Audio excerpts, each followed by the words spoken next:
Okay.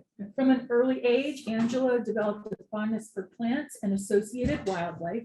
Curiosity and intrigue for her natural surroundings led her to pursue an undergraduate degree in plant, soil, and insect sciences at the University of Massachusetts Amherst, and ultimately her master's degree in environmental policy and management. Upon completing her master's, she sought to encourage and educate the community on how to support our native flora and fauna. As the director of doing just that, she meets with property owners to understand their interests and values and determine how they may add to the existing features of their property. She is delighted by the enthusiasm of property owners to increase habitat and connectivity for wildlife at their homes. Collectively, she has over a decade of horticultural experience working with environmental organizations like Biodiversity Works, the Nature Conservancy, and Sheriff's Meadow, and having served as the assistant curator, lead horticulturalist at the Museum of Sciences in Boston.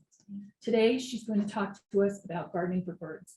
Welcome, Angela. Thank you.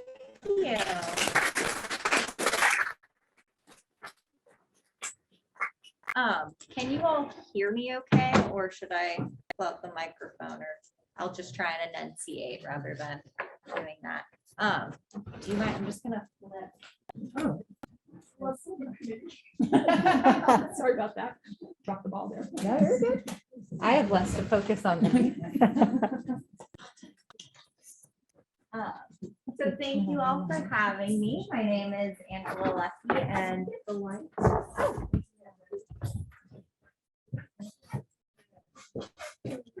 These are all the things we're all new.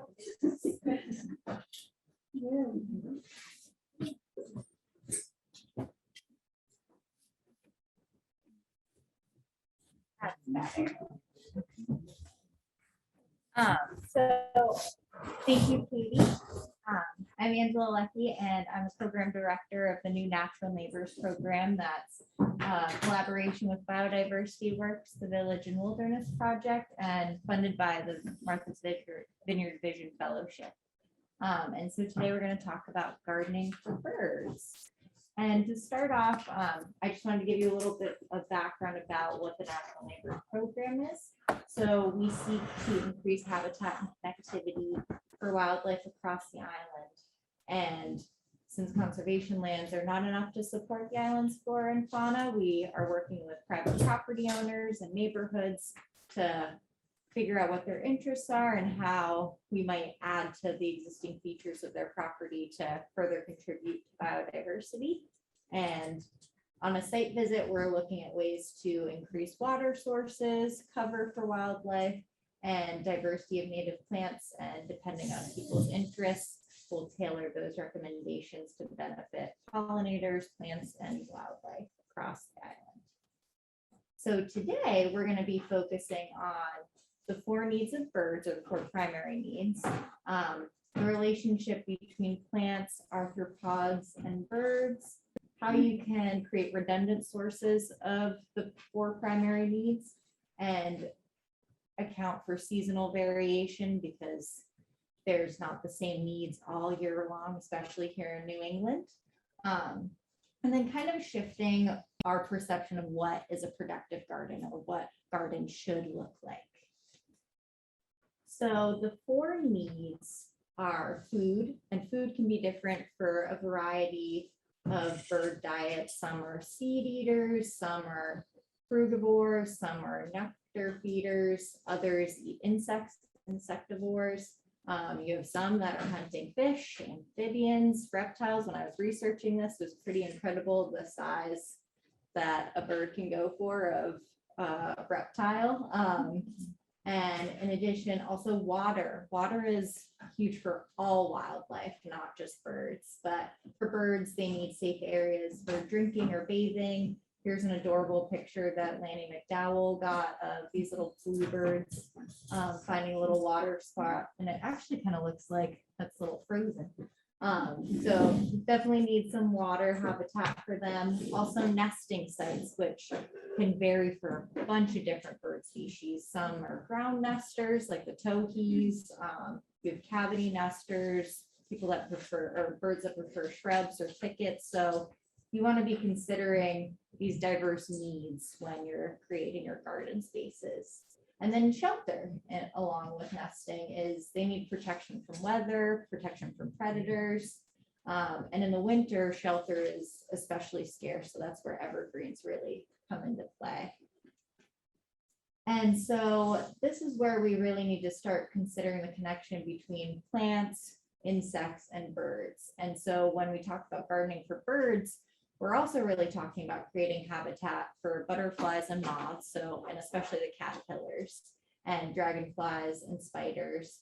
And it's important to consider the difference between non-native species and native species. It's fine to plant something because we think it's pretty, but just know that we also need to be having these native species in there, because in a non-native system, there's 96% less insect and plant food than if you have native plant species. So just keeping that in mind when you're selecting plants.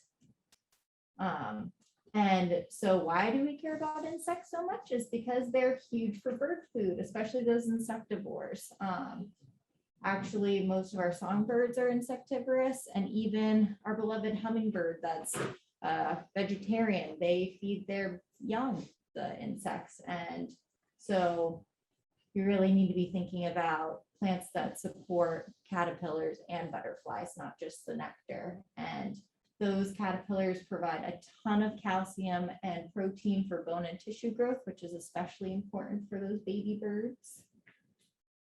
And so how do we encourage these insects? By planting native species that are considered their host plants. And so some butterflies, they're highly specific, like the monarchs, they are very strict about the Asclepias or the milkweed species. But here we have the eomoth, which has a bit of a wider range. It can feed on oaks, it can feed on black cherry, sassafras. Fortunately for us, those are 3 species that are ubiquitous across the island. We're very lucky to have a lot of oaks on the island. I'll talk more about how important they are, but that caterpillar I actually found right across from Coddles when I was walking home from Lambert's Cove Beach. So we have eomoths right in the neighborhood, and they're a stunning silk moth. And so when we're talking about planting for pollinators, and especially butterflies, we want to be thinking both nectar and host plants. So it's easy to plant for nectar because you have beautiful flowers, and you also still need to be considering the food for caterpillars. So we have like our butterfly bush that we all love and is stunning, and you can see butterflies feeding on it, but the issue with the butterfly bush is, since it's not a native species, there's no caterpillars that can feed on it. And that means that we're not actually sustaining butterfly populations. It's more a stopover for nectar rather than a reproductive plant. So you want to you can have your butterfly bush, but make sure you also have some host plants interplanted there as well. And so rather than fixating on gardens that are pest free, we want to be talking more about functional gardens. So as Doug Tallamy would say, if your plant doesn't have holes in it, it's not doing its job because it's not feeding anything. So I like that motto because it's like, oh, okay, my Joe Pye weed is covered in bites from caterpillars, but it's still blooming, so that's fine. So we want to be creating more functional gardens, and you can do that by thinking about redundancy. So when I say redundancy, it's having plants and animals that serve the same ecosystem service. So say you have this goldenrod here, and that bee is getting nectar from that goldenrod. You also, and they're later blooming, but you can also have Joe Pye weed that's also later blooming, serving that need. And the great thing about these 2 species is they're also host plants, and they're host plants for different things. So you're providing another food source, and then they're also a great seed source. So selecting plants that have multiple services and also fill the same service. So especially thinking about extended bloom period, we know that early season bloomer is nice for us after a gray winter. We love seeing some color, but also nice for our early bees that come out and need to forage. And then also those late blooming plants. So kind of applying that extended bloom period, but thinking about other habitat features. So apply that when you're thinking about shelter and cover and seed and fruit. So rather than just thinking about an extended bloom, maybe an extended fruiting, something that fruits in the winter, like winterberry is a great one for our migrating birds. So kind of thinking more about the whole system and function, and then having multiple plants to fill those needs. And so a dynamic garden serves its own pest control. So by having a lot of specialists and generalists, you're having a better balance of producers and consumers. So you might see an aphid infestation on your plant, but then a few days later, a ladybug shows up. So it's this full cycle. Or say you get your tobacco hornworm, but then it has those tiny little parasitic wasp eggs that are already on it. So it's like, well, I'm going to leave that because I want those parasitic wasps to reproduce. So just thinking about, rather than if you create a dynamic garden, you don't need to be worrying as much about pest control because nature balances out for you when you have a more complex garden. And plants are really the basic. Soil is the base of what you can plant, but then plant diversity is the base for diversity up the food chain. So the more plant diversity you have, the more diverse you'll have for your insects, for your birds, and you can support a lot more wildlife with a broader foundation of plants. And so you have to think about the different feeding preferences. So we talked a lot about insectivores already with meat-eating insects, but we also have our fruit eaters, so like those adorable waxwings and thrashers. And so what's great for them is planting winterberry or shad. And shad's a great like early bloomer too. And then you have your flower feeders, so your nectivores like hummingbirds. And a great plant for the hummingbirds is cardinal flower, stunning red flower. Also, you have your shy seed eaters, so ones that may not visit your bird feeder as much and would prefer to forage on wild grasses and meadows or forbs. So like the sorghastrum, your little or big blue stem, your switchgrass, your purple love grass, and then your native asters and goldenrods that you see blooming throughout the summer. If you do put out bird seed, just make sure that you're aware of like cleaning it once every 2 weeks, really thoroughly, making sure that there's not mold growing on it, because we don't want to be hindering wildlife. We want to be supporting it. So it's great also having a feeder in the winter because that's when there is less food reserve, but just make sure you're taking care of your feeder and feeding them. And so this is where the seasonality kind of comes in that I was talking about. So they have different feeding needs and preferences depending on spring, summer, fall, winter. So in the spring, that's when our migrant and resident species are really feeding on caterpillars that are just starting on like new growth. There's some butterflies like the mourning cloak, they actually overwinter as a butterfly. So there would be the ones that are like first laying their eggs. And you'll find on oaks and cherries, they're having the spiders and insects that orioles love, vireos, warblers. So you really want to be having species like oaks and cherries. And it seems counterintuitive since we already have so many oaks and cherries, but you actually might want to plant an oak because we want to be sustaining these healthy populations. So right now we have some great oak species, but to have that in the future, you might want to plant like bare oak, some of the shrub ones, to help continue that. And then as we shift to late spring and summer, they're still eating a ton of those invertebrates. They're still feeding their young, like you'll see chickadees feeding their young, caterpillars, but then as fruits become available, they'll start feeding on those as well. And as I mentioned before, those insects, it's a huge protein and calcium source for tissue and bone growth for those nesting birds. And then as we get into fall, that's when fruit really comes into play because they need that high energy from fruits for compensating for all that energy that they're losing through migration. So that's why right now I love seeing a winterberry or inkberry because they're really producing those fruits for those birds to make it for their migration. And then in winter, we have our resident species. So our sweet cardinals, chickadees, titmice, robins, sparrows, and they're going to be feeding on fruits and seeds. So anything that's fallen on the ground or anything that's still remaining on the plants. And that's why I'll get into it more, but we want to kind of rethink our fall cleanup a bit because by leaving your seed head on your flowers, that's providing more sources for your birds to have winter forage. And by leaving the leaf litter, they're still able to find those seeds and they're able to find that fruit within that leaf litter. And so we have some pretty great species here. The oaks, they're the heavy hitters for supporting caterpillar species. They can support 534 different caterpillars, which is, think of that in bird food, like you would be the happiest bird just hanging out on a notebook.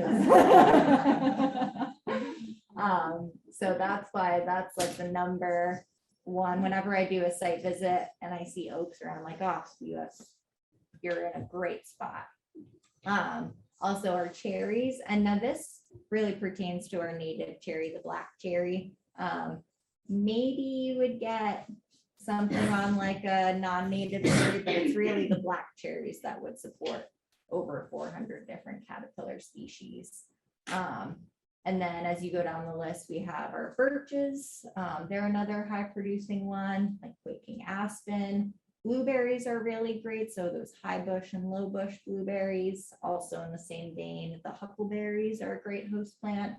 Our red maple, pitch pine, pigneck hickory, hawthorn, which we don't have as much hawthorn on the island. I know Margaret Curtin and Greg Palermo are kind of on a hunt to find this particular hawthorn species, but we also have alder, hazelnut, and beech. So these are all really good species to have around for trees. And then over here, you'll see the Polyphemus moth, and that is actually one of the caterpillars that depend on the oaks. They have other host species, but oak is a primary one. So we actually used to have a lot of Polyphemus moth in the state forest. I know we did a moth night and there wasn't as many, but they're really common in the state forest area. And so a short list, in your handout, I am much more detailed of the types of plants that you can have. It's on timing of the seed and fruit availability, bloom time, whether it's a host plant or not, but just for a little short list here for trees, for seed and fruit production, you have that black cherry again. Eastern red cedar is one of my favorites because it's an evergreen, so it's providing cover, but also those sweet blueberries are highly nutritious. Also our sassafras, beautiful beetle bums. Then for shrubs, you have the serviceberry or shad, blueberry, winterberry, which I've obsessed about already. And chokeberry is another lovely fruit producer, especially in wetter habitats. Same with elderberry, spice bush. Spice bush is a great early bloomer too. And the spice bush swallowtail is another favorite of people. And then your forbs and your grasses. So forbs meaning goldenrods, asters, and then your switchgrass and little blue stem. And lucky for us, there's a ton of little blue stem even on the roadsides, but it's a beautiful one to plant in your gardens. Thinking about rather than having the invasive miscanthus, try and plant more native species. Like the switchgrass can actually get quite tall, so that's a great replacement for that. And so going into shelter and nesting sites next. And so when you're thinking about planning out your garden, you kind of want to have what's called structural diversity. So you want to have that lower ground cover layer, a shrub layer, and a canopy layer. And birds often will hang out in like the shrub layer, and they can separate themselves really well with more structural diversity. So the more layers you have in your garden, the more birds you can support. And so you also want to be thinking about the different types of nesting habitats. So that's another reason why the structural diversity makes it easier for you to provide habitat. So you have your tree nesters like the robin. So you don't really want to be over pruning branches, especially during nesting season, which is March through July. You want to kind of not be pruning a ton. Thick cover nesters. So everyone I'm sure has been shame called by a Carolina wren walking by a thicket before. And your catbirds. So those love nice thickets or thick patches of like viburnum and spicebush. Then you have your ground nesters. I don't know if any of you have walked around the trails here, but in early spring, I would see a ton of towhees just down in the undisturbed leaf litter of the forest, just looking for insects. And so they really need dense leaf litter and undisturbed because they're pretty skittish. So it's another reason to kind of rethink your fall cleanup and maybe leave an area that there's leaves for those types of ground nesters to be in. Then you have your cavity nesters, so like your titmice, nuthatches, great crested flycatchers. And so those guys, they almost exclusively depend on pre-made nests from woodpeckers. So allowing dead trees to persist is a great way of providing nesting for them. Same with like screech owls, they depend on woodpeckers, old nests. And you could put up nest boxes, which we'll talk about in a minute as well, but the dead trees are really the way to promote for those guys. And so the best way to provide cover and nesting sites for birds is to have a yard that incorporates shrubs, vines, hedges, trees, creating more surface area of foliage and cover. And in the winter time, that's when our evergreens are our key players. So having in the holly family, they have some great ones like the American holly is a great tree. Inkberry is one of my favorites. Winterberry has the berries, but isn't a true evergreen, but inkberry and American holly will hold. And then of course, here's the Eastern red cedar. And so these are the nest boxes I was just referencing. These are actually boxes at Gustin David's house that he let me take a peek at. The smaller one up top is for a tree swallow, and then can't really see it as well, but in the back is an owl box. And so with putting up boxes, you just have to be mindful of what kind of habitat you have around, because you could put up a tree swallow box, but if you're not in like an open area, you're not going to get a tree swallow or a bluebird. So if you're in like a wooded area, you're probably more prone to get your like chickadees or Carolina wrens or nuthatches, or even a screech owl. So just thinking about as you would think about your site conditions for kind of plant growth here, just think about your site conditions for whether that bird would be in that habitat. And if you want, we have some really great resources, or if you go onto the Cornell Lab of Ornithology, they have really nice nest box designs that you can follow.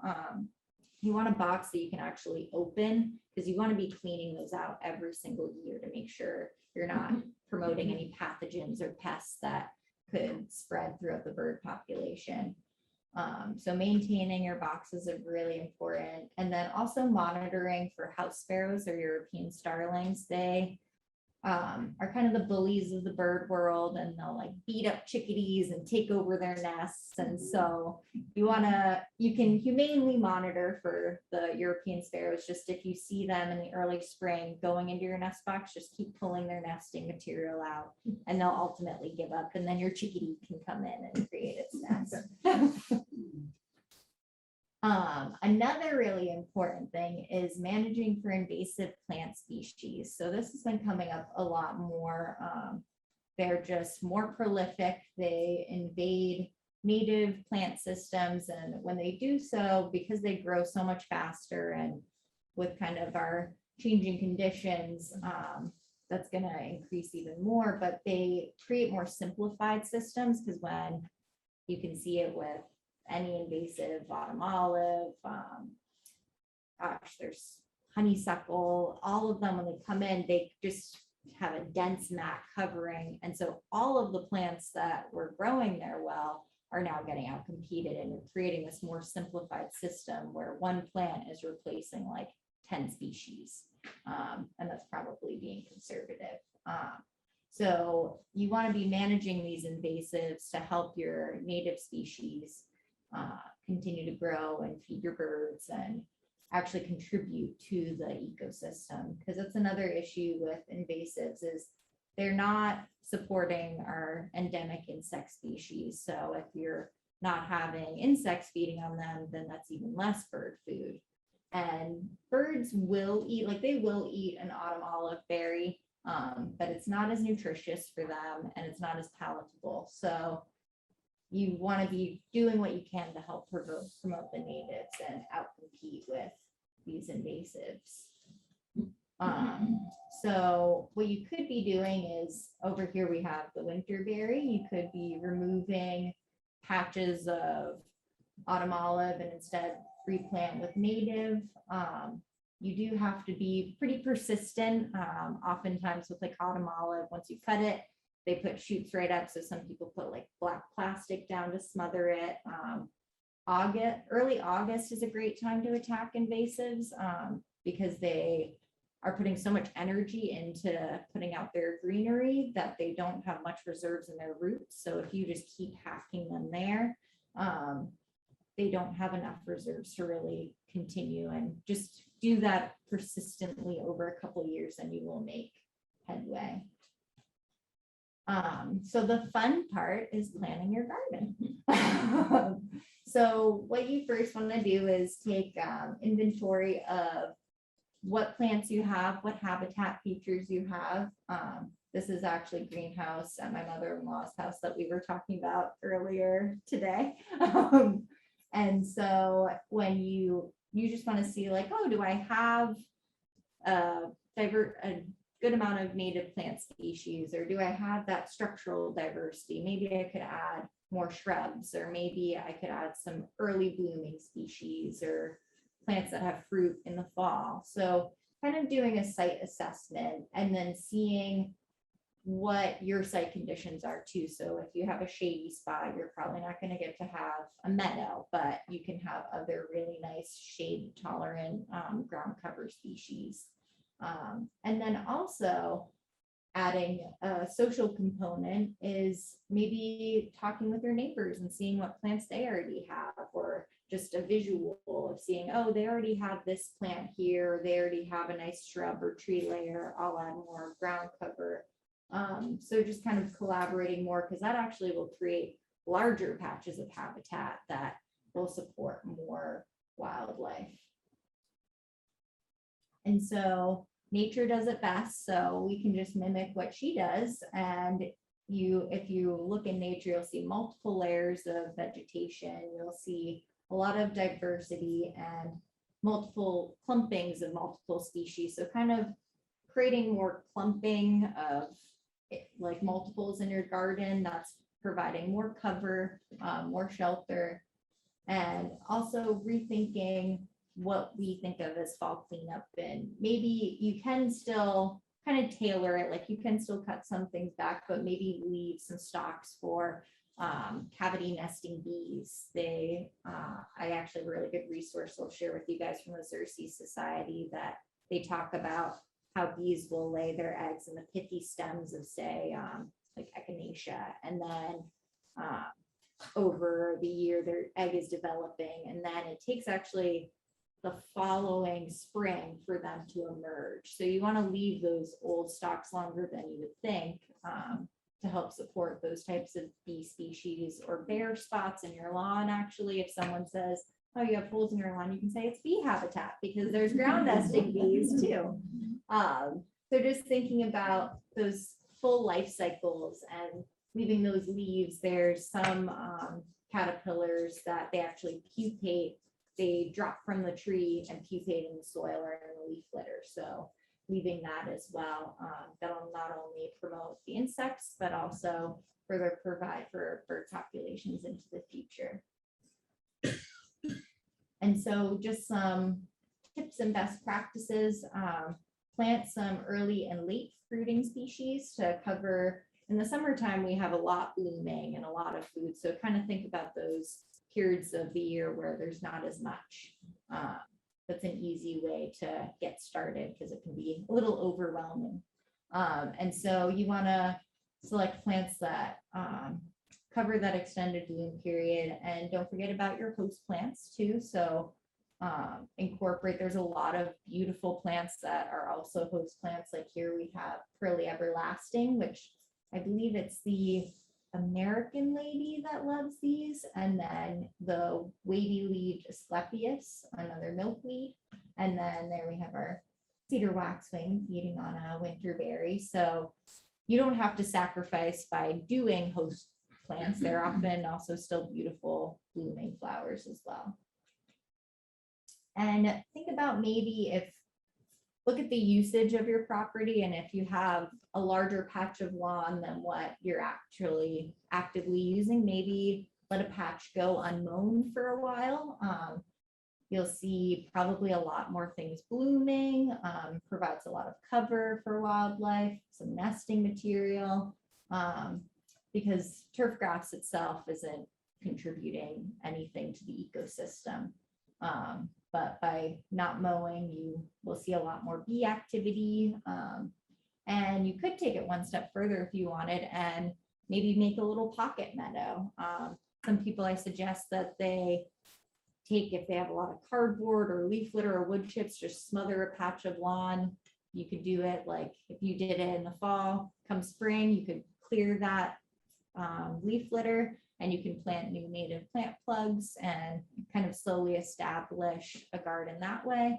And then the seeds you get in the fall, broadcast that onto bare soil and kind of keep smothering sections at a time. And then you can convert your lawn into a nice little meadow.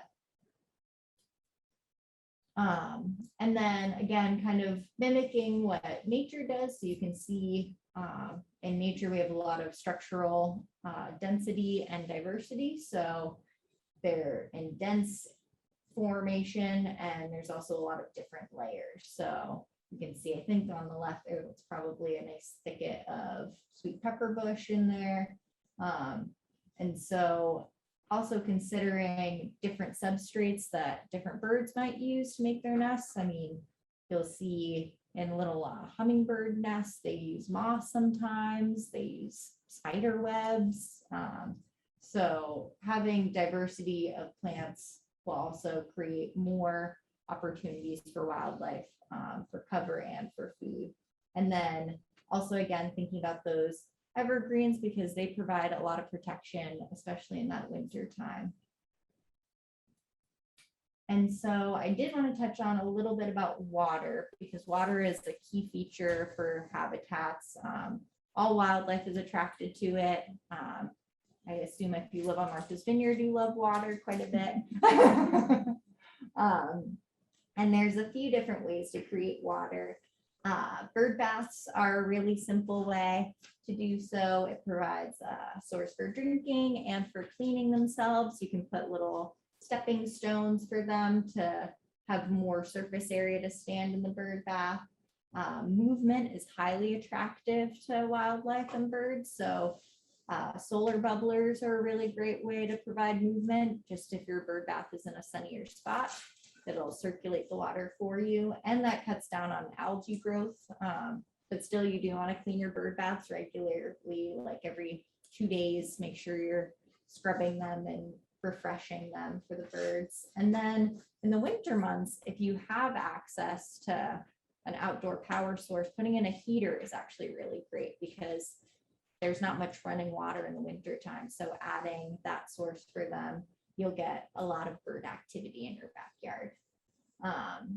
And again, yeah, just be sure that you regularly clean it so you're not passing along pathogens or pests.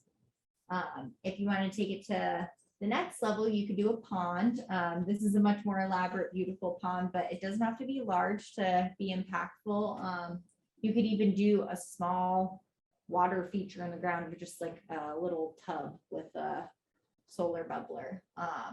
But I would say if you do a pond, I would opt to create one without fish. Fish, they'll be eating your amphibian eggs, your dragonfly eggs. So it's going to be a much more simplified system. Whereas if you have a pond without fish, you'll have a lot more activity, a lot more different wildlife species. Having movement in the water and promoting amphibians, you won't have to worry about mosquitoes because dragonflies love eating mosquito larvae. Amphibians love eating mosquito larvae. Right down the road, my husband and I, we actually put in a really little pond, very modest, and within 3 weeks, I had pickerel frogs show up. Had a couple of snakes come around, and I noticed mosquitoes at first. I was like, oh gosh, and then that's 2 days later when the frog showed up. So you want to leave them because that's the food source, but just monitoring it, and also it's just fun to watch water features, see what wildlife comes by. And you can play around with plants too. There's some beautiful irises that are native to here, the blue flag iris, swamp milkweed, boneset thoroughwort. There's some really nice native plant species that you can either have in the pond or on the margins.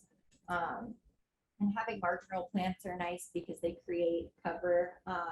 If you do have any outdoor pets, you just have to be mindful about how you create cover. You don't want to create like a lurking spot for a cat to then attack things. So maybe if you have that, you might need more open areas for them. I actually kind of caged my pond a little bit to add a little more protection. And so with thinking more about the whole system and restoring healthy ecosystems, we can create more of a sense of community around it. So like I was talking about earlier, maybe chatting with their neighbors and seeing what they're doing and having more of an open dialogue about how we can create more larger habitat areas for wildlife and kind of make it more of a social norm to have a little leaf litter around and not completely tidy. And the benefits of having in-tech systems is healthy yards and lawns create healthy watersheds. And so we know, especially with a lot of focus on pond health recently, having natural systems that can help protect our ponds and reduce nitrogen and phosphorus pollution, pesticides in the water. It's really important to promote these natural systems to filter that water before it gets into our pond. So having your canopy and shrub layer to capture water rather than it just running road runoff right into our water resources. Also, the free services of leaf litter, you have natural fertilizer. You don't need to water as much. I ended up being a very lazy gardener this year, and I put just leaf litter on my garden, and I think I weeded it once, and I pulled out like 2 weeds. And I watered it right when I planted things, but after they were established, I didn't have to water at all. So just kind of taking some advice from nature and having that leaf layer helps also with decomposition. That's kind of nature's way of dealing with excess waste. You could also put some logs in your gardens to promote any burrowing insects to help them complete life cycles. And by having those insects, you're having more bird food. And also just observing the diversity and become acquainted with the natural neighbors of your yard. I mean, that's why people plant things and get outside. It's like we're interacting with our natural surroundings, and it makes our lives that much richer. So some additional resources, if you guys are, and I am going to share this with Donna, so you'll have the whole slide. You don't have to be writing these down, but I have a blog post just going more in depth on why planting native species matters. Doug Tallamy's book, Bringing Nature Home, is a really nice introductory book on the relationships between birds, insects, and plants. There's some nice tips in there as well. A nice bird habitat book is Bird Gardening by Donald and Lillian Stokes. Also, Native Plant Trust, they have a really nice native plant news, and one is on feeding birds, but they also talk about other habitat features.